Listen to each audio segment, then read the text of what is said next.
오늘 우리에게 주시는 하나님의 말씀은 로마서 16장 5절 말씀 한 목소리로 봉독합니다. 시작.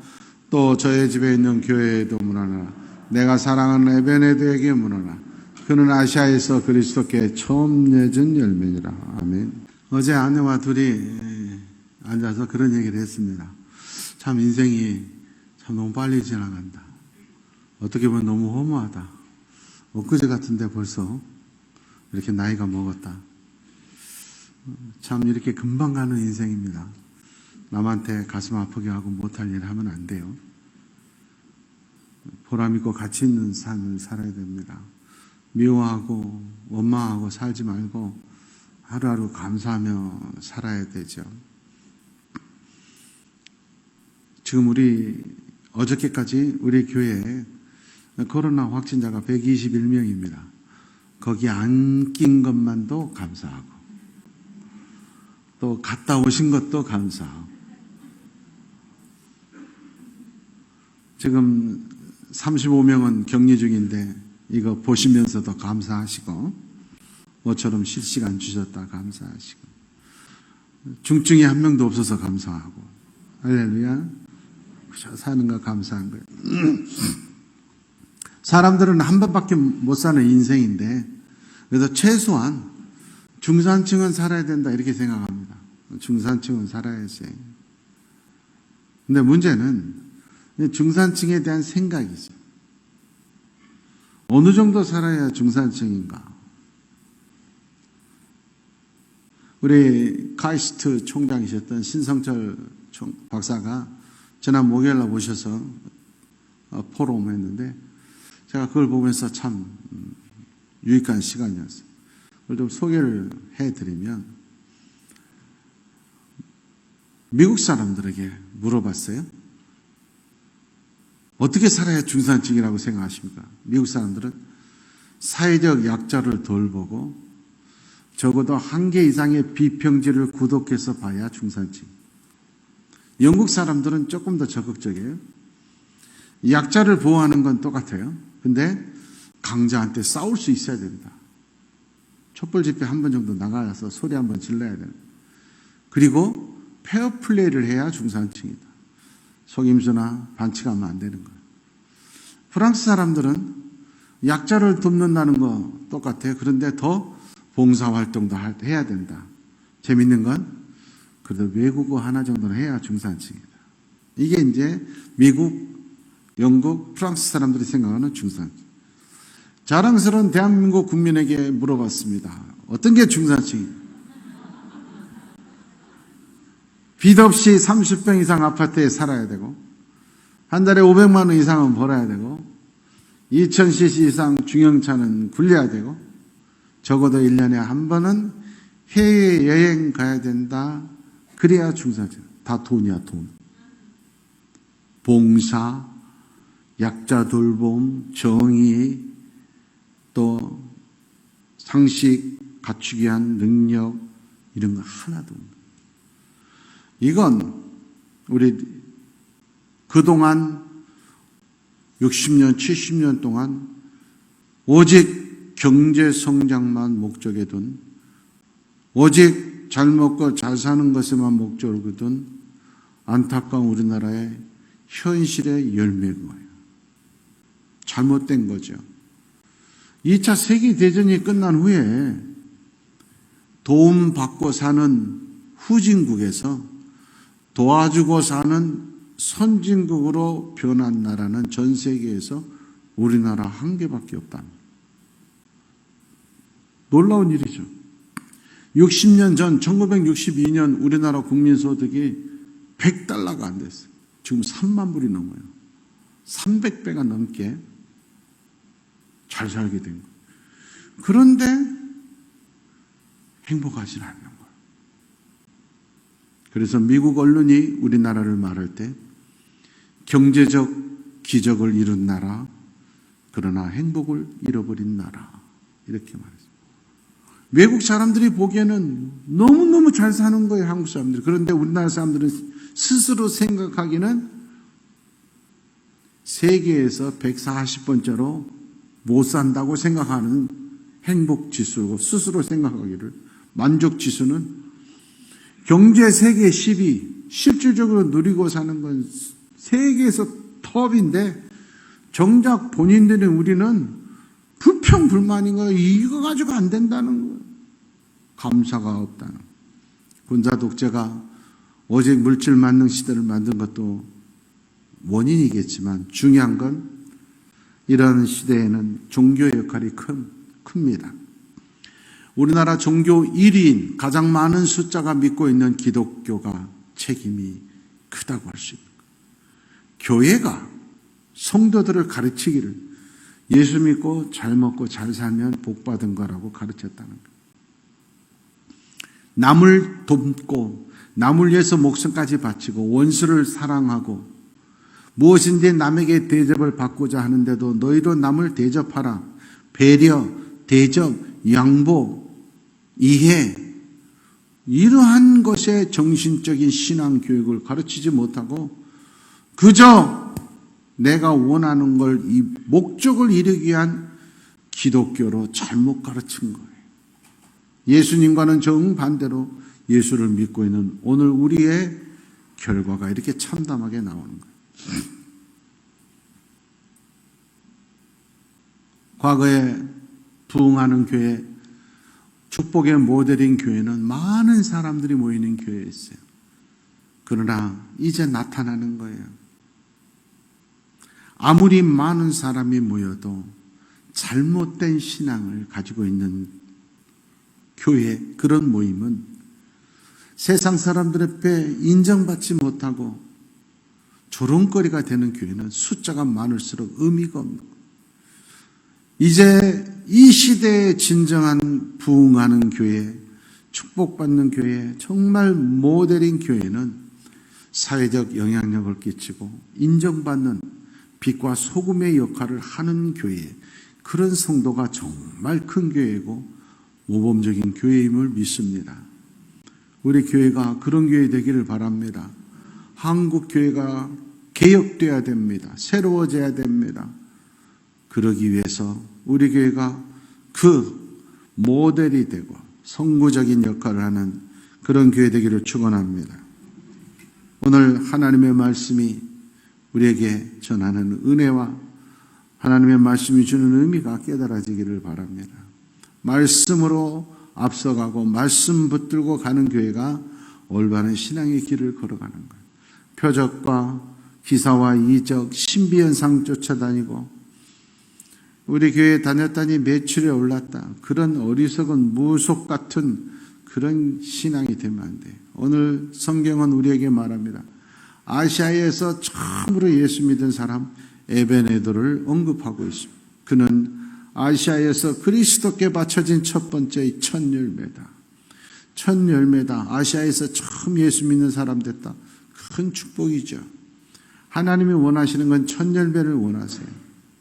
하나님이 원하시는 건 선구자를 원하세요. 하나님이 원하시는 삶을 이끌어가는 삶을 원하지 끌려다니는 삶을 원하지 않아요.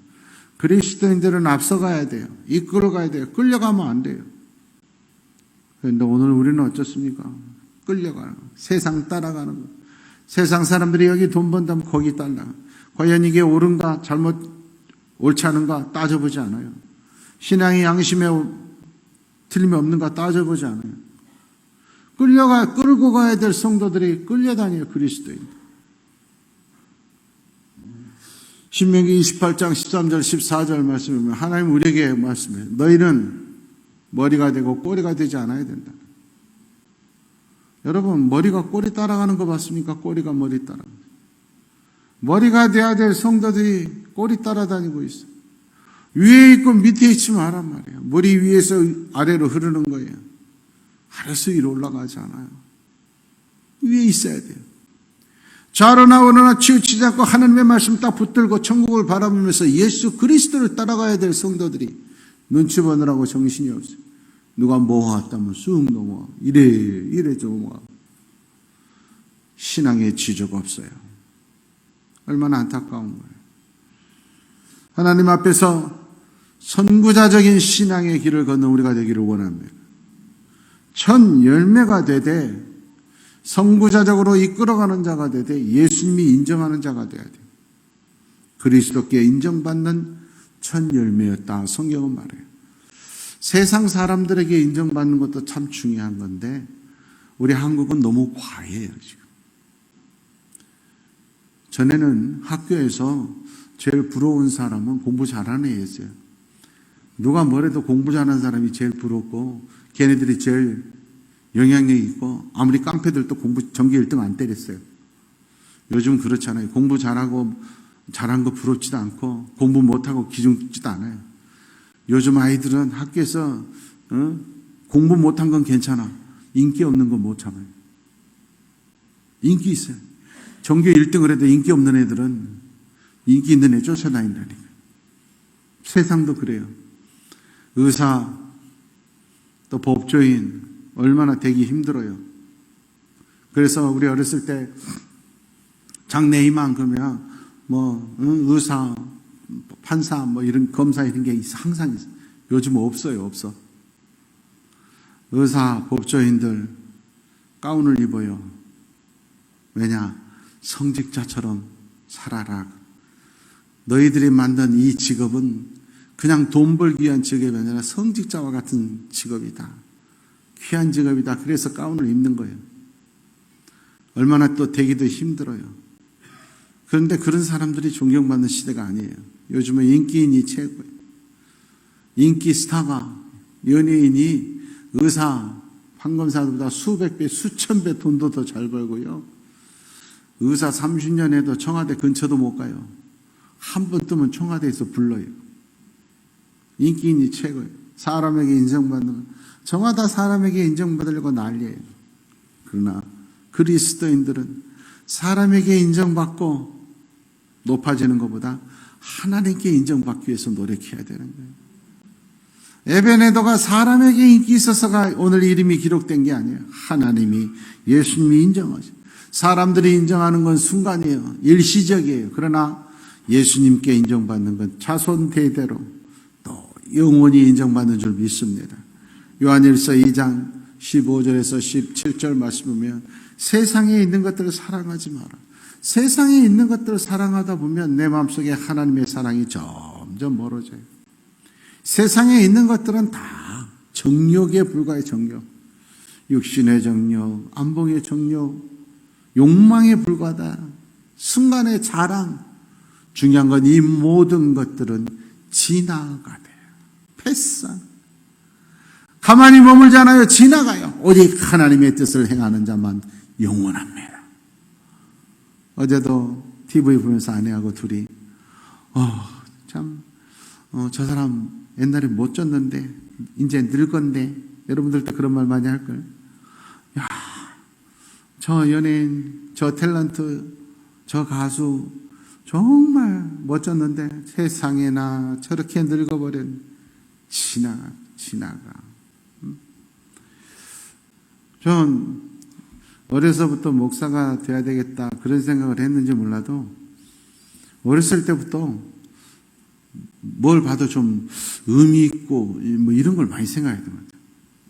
중학교 1학년 때 우리 영어 선생님이 시를 한 수 알려줬어요. 워즈워드라고 하는 영국의 개관 시인의 그 영국 왕실 시인이 최고의 시인인데 죽으면서 유언을 하기를 내 비석에 이렇게 새겨주라 그러고 죽었어요. 그래서 우리 영어 선생님이 중학교 1학년 때 그 비석에 써져 있는 비문을 했는데 그게 너무 좋았어요. 내가 목사가 되려고 그런가 봐. 역시 그때도. 너무 좋아서 그때 애우는데 지금도 잊어지가 않아요. Cast a cold dice on life or death. Horsemen pass by. 무슨 말이냐? 삶과 죽음의 싸늘한 눈초리를 보내면서 나그네여 그냥 지나가라 하는 건데 중학교 1학년 때 그게 너무 멋졌어요. 그래, 인생 덧없는 거야. 지나가는 거야. 왕실 시인 별거 없어. 그래, 너무 좋아서 그 시를 그때 외웠다니까. 지금 높아져야 얼마나 높아지겠어요. 부자 돼야 얼마나 부자 돼. 패스 금방 지나가요. 금방 지나. 하나님의 말씀에 따라 사는 삶만이 영원히 인정받습니다. 요한일서 2장 마태복음 24장 30절 말씀에 이 땅은 반드시 끝나는 날이 있어요. 우리의 생명은 반드시 끝나는 날이 있어요. 반드시 우리의 눈으로 심판하러 오신 예수님 볼 날이 옵니다. 천국과 지옥의 갈림길 앞에 설 날이 옵니다. 그런데도 몇 년, 몇십 년 이 땅의 것만 찾다가 끝날 겁니까? 언제까지 자식 뒤치다거리마다 끝날 거예요? 하나님 앞에 하나도 칭찬 못 받아요. 네 자식만 위해서 사는 인생은 네 욕망만 위해서 산 거예요. 그걸 자식을 위한 게 아니에요. 자기 욕심 이루는 거. 내가 반드시 만들겠다. 하나님이 만드시는 거예요. 자식에게 쏟은 그 사랑, 정성 10분의 1만 하나님께 무릎 꿇어봐요. 정작 주인이신 하나님, 영혼의 하나님을 붙들지 않고 자식만 뒤치다거리는 정신이 없어. 인물 안 됩니다. 인물 못 됩니다. 대봤자 금방 내려옴. 그저 물질만 쫓아다녀. 금방 사라집니다. 그것 때문에 가정 다 깨집니다. 하나님의 뜻을 따라야 돼. 중요한 것은 우리가 이 땅을 떠나는 날, 심판 주님이 오시는 거, 그 앞에 설 날을, 보게 될 날을 알 수 없다는 것. 마태복음 24장 42절, 25장 13절에 똑같이 말씀. 마지막 날은, 심판의 날은 알 수가 없어. 깨어 있어야 돼요. 우리가 어떤 사람도 몰라요. 마지막 날 깨어 있어요. 오늘도 침대에 일어나자마자 저는 항상 변함없이 매년 하는 거죠. 매일 하는 거죠. 오늘도 일어나서 하나님 눈뜨게 해주셔서 감사합니다. 오늘 하루 주셔서 감사합니다. 그 기도 타고 일어나. 여러분, 하루를 주신 거 감사한 거예요. 중요한 건 오늘 이 설교가 우리에게, 이 예배가 우리에게 마지막이 될 수도 있는 거예요. 내일 아침 당연히 우리가 눈을 뜬다는 보장이 없어요. 오늘 결단하셔야 돼요. 오늘 깨어나셔야 돼요.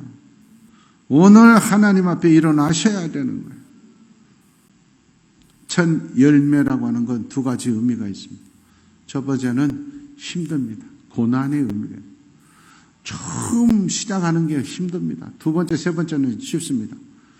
더 잘할 수 있습니다. 그러나 처음 개척하는 건 참 어렵습니다. 고난이 있을 수밖에 없어요. 시행착오가 있을 수밖에 없고 또 핍박이 많을 수밖에 없어요. 우리 아버님은 우리 집안에서 동네 정시 우리 가문에서 처음으로 예수를 믿었습니다. 얼마나 핍박이 심했던지 특별히 우리 할아버지의 핍박이 엄청 심했어요. 우리 고모들의 말을 심심찮게 고모들이 지금은 다 돌아가셨지만 모시면 그때 이 일을 회상하면서도 막 눈물을 흘렸어요. 예수 믿는다는 사실 하나 때문에 딸 6에 아버지 아들 하나인데 왜 아들인데 세상에. 여러분 옛날 그 나무 장작 도끼로 패놓으면 얼마나 예리해. 그 장작을 사각형으로 세워놓고 그 위에 우리 아버지 무릎 꿇려놓고 또 장작 하나 들어가지고 그 메스로 우리 아버지 무릎을 때렸대. 그럴 때마다 옆에 6명의 딸들은 소리 지르고 우리 큰 고모는 기절하고 예수 믿는 것 때문에 외아들 무릎을 장작 위에 무릎 꿇려놓고 피가 나겠대 우리 할아버지. 예수 믿는다고. 또 예수 믿는 저거 교회 돈 다 갖다 바칠 거니까 저거한테는 돈 한 푼도 못 물려준다고. 여기 우리 할아버지 집이 여기서 순천을 가자면 해룡에 지금 주유소 있고 옛날에 요양병원에 있는 그 맞은편 그 논 수십 마지기가 우리 할아버지 거였어요. 제가 초등학교 때 거기 가가지고 그 모 심을 때 밥 얻어 먹고 줄 잡고 그런 적이 있거든요. 거기 땅 그 논이 수십 마지기였어요. 그 뒤쪽에 집이 있었고 산이 하나 있어요. 산도 우리 산이었어요. 그래서 우리 할아버지가 종갓집 장수는 알아야 된다고 방패형 직접 만들어가지고 가서 띄워주면서 이 산 네 거다.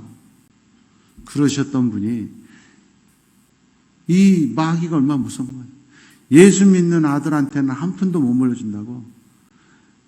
제 초등학교 때 저는 1년에 한 번 사이다 먹었어요. 소풍 간 날 우리 아버지가 사이다 한 병. 평상시에는 어디서 팔지도 않았나 구경도 못하는데 소풍 갈 날은 사이다를 어디서 한 병 사오시더라고. 사이다 한 병, 김밥. 이건 소풍 갈 때 한 번 먹었어요. 그렇게 가난한 시절인데 우리 할아버지 집에 가보면 매일 술판이야. 그것도 닭 잡아가지고 닭백수. 또 토끼를 엄청 많이 키우셨어요.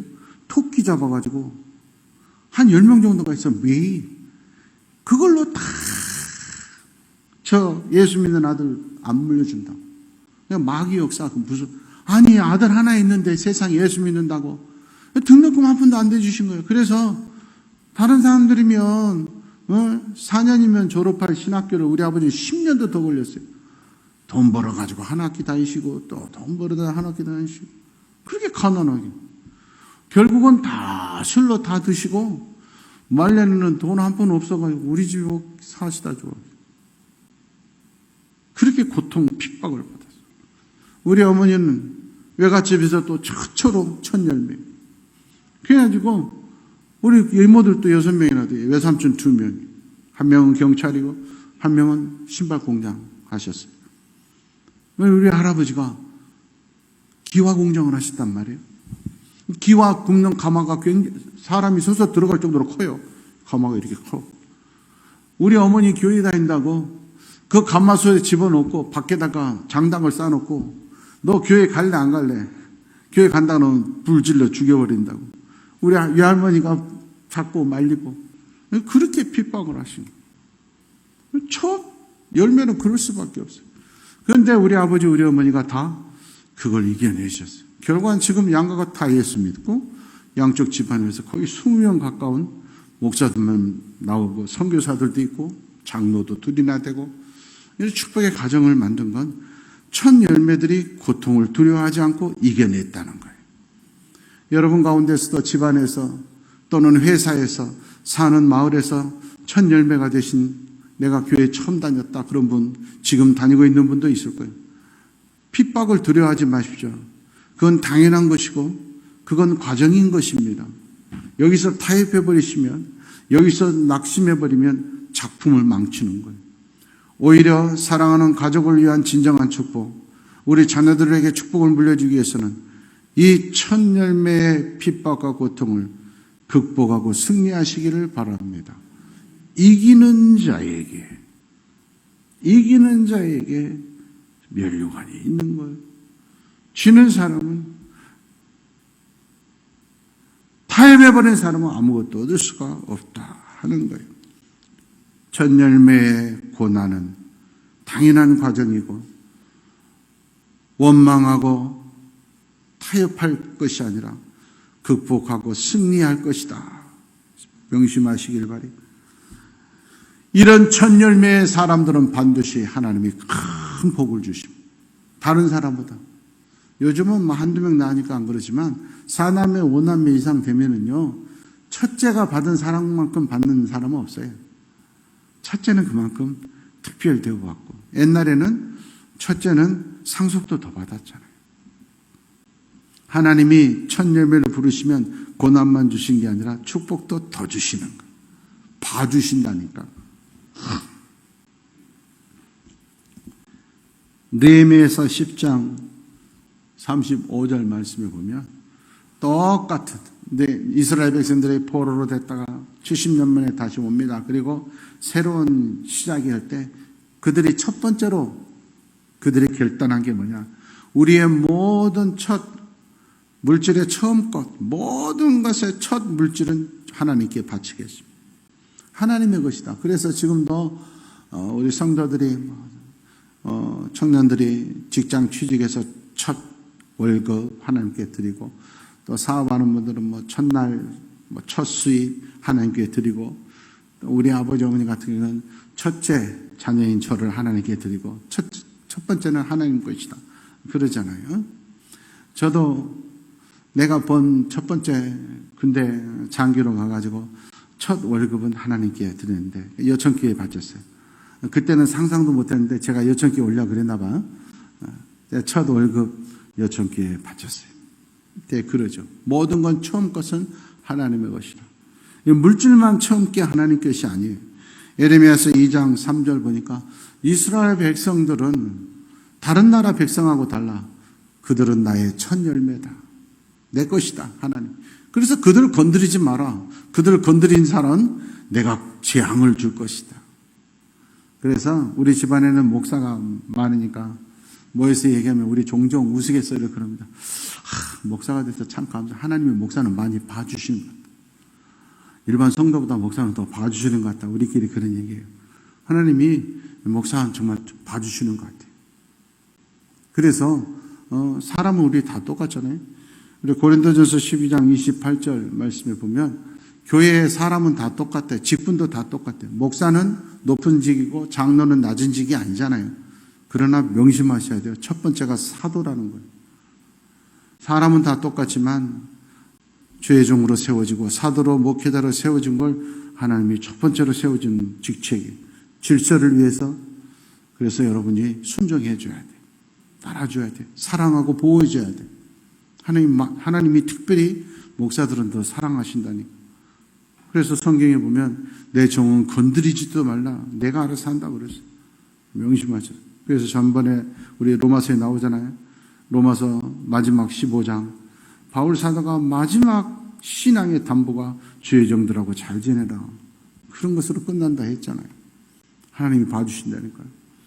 제가 한 10여 년 전에도 말씀드린 적이 있지만 거의 한 20여 년 전에 대단한 여자분이 우리 교회에 오셨습니다. 우리 교회 한참 부흥할 때인데 이분은 자기는 한국 사람이 아니라는 거예요. 프랑스에서 온 여자래, 자기는.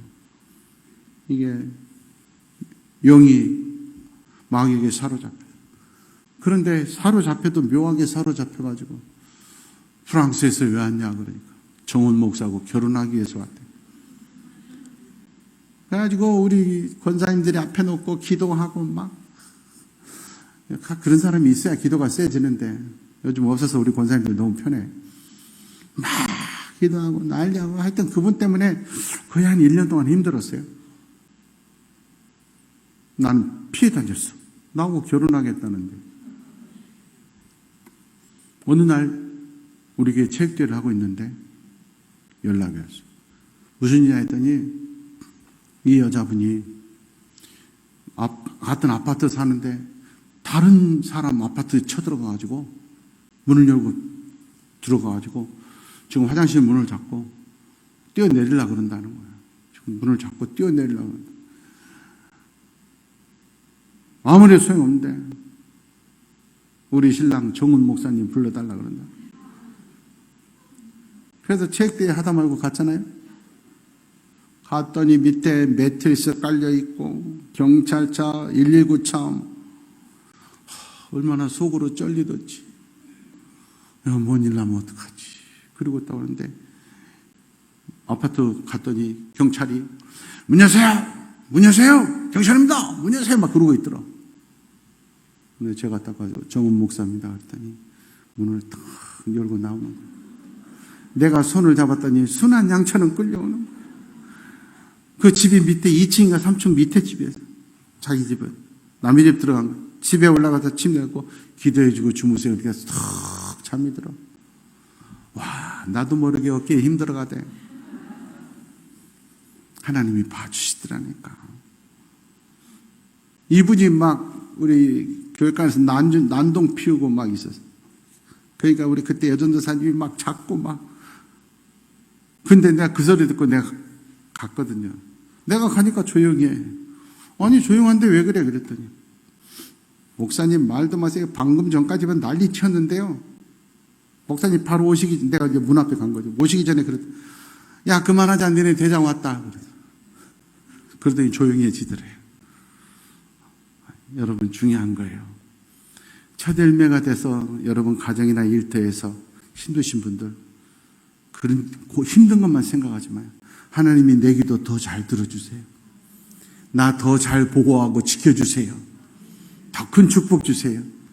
남들이 받는 멸류관보다 더 큰 멸류관 주실 거예요. 고린도전서 15장 23절 말씀입니다. 예수님도 첫 열매셨어요. 억울해하지 마세요. 예수님도 첫 예수 믿는 우리도 예수에게 속한 그리스도인 모두도 첫 열매인 줄 믿습니다. 야고보서 1장 18절 말씀이에요. 예수님이 우리를 부르신 이유가 뭡니까? 첫 열매 되게 하시려. 하나님의 말씀으로 우리를 낳으셨느니라. 낳은 이유가 첫 열매 되라고 했어요. 그런데 아직까지도 끌려다니십니까? 신앙의 리더가 돼야 되는데 끌려다니십니까? 하나님의 말씀으로 낳은 자들이 물질 때문에 이리저리 눈치 보고 변덕 부리며 따라다니실 겁니까? 영적으로 혼란스럽고 잘못된 신앙 교육으로 교회의 가치와 교회의 정체성을 잃어버리는 이때 우리 여천교회 성도들은 한국교회의 정말 모범적인 신앙의 첫 열매의 교회, 그런 성도들 되시기를 축원합니다.